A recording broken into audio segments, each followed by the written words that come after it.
Welcome fellow Final Fantasy fans. How many F's can you get in a sentence? This time we're taking a look at the performance levels on both Xbox One and PS4 of the game. Please check out my detailed analysis of the engine and both versions of the game in my other video.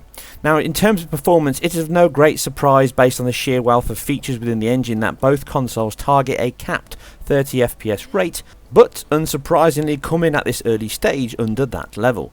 The odd thing is that both versions suffer from dips under that, but only the PS4 has pacing issues, this being changes in frame delivery from the expected 33 millisecond rate, and instead we see frames being delivered regularly anywhere between 16, 33 and 50 milliseconds, as you can see on the frame time graph.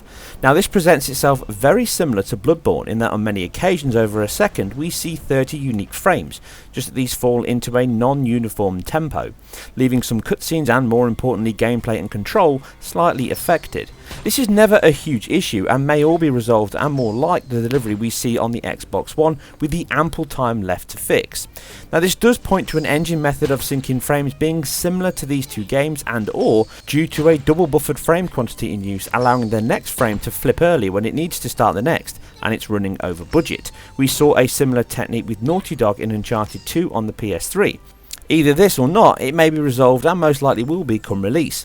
The PS4 version can still dip to high teens, but like the Xbox One, these look much easier to resolve and generally manifest with streaming or saving points between battles or cinematics.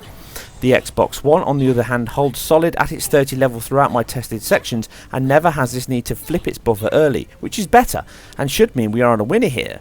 But it also has frequent sections where it can also dip into the teens and solid 50 millisecond times, as does the PS4, with both happening during post-filled cutscenes, particle work, and although gameplay is not a locked 30, is normally far more solid on both machines.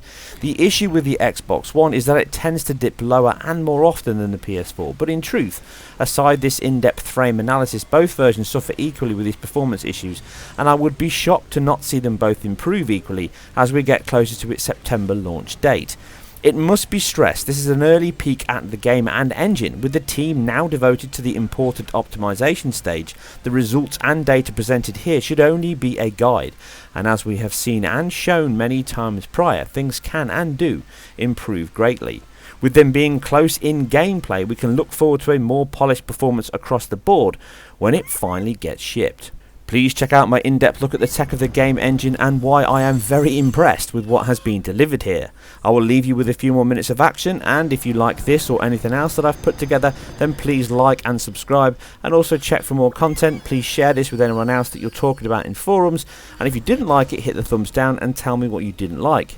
You guys and girls take care, and I'll see you very soon on the next one.